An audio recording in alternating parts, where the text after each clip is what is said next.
We have found an aerial photograph of the campus about around the 1940s, and as a little bit of a reference point, we're in the Alumni House here, which the Alumni House is located behind, clear out of this picture at the top.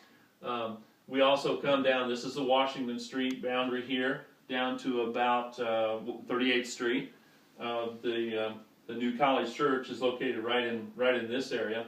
When I was younger in high school and so forth, I lived right in this house right here. My grandmother lived there. College professors, I remember, lived in here.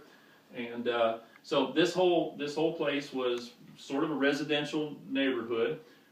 We do have some buildings. This building, clear at the top, was Teeter Hall, and it was a women's residence, and among other things, usually it was a men's residence at a later point as well.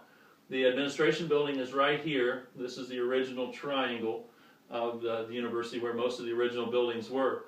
The next, the oldest building on campus, even back then, was located right here.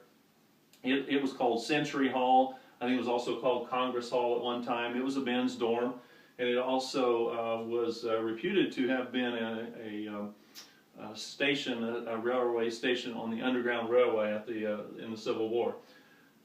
The gym was right here, and it was built by students and other volunteers back in the 1920s probably. The old college church, which later became McCon Chapel, where there were chapel services and other kinds of things on the university, were right here. This was the college church. This was the student center that we had, which had been brought in, I think, the materials. This building right here, a small building, was called the Education Building, Education and Psychology, where that was housed at the time, and it was actually a World War II barracks that was actually brought into the campus at that point. As far as buildings are concerned right now, this block would have been where Goodman stands about right here.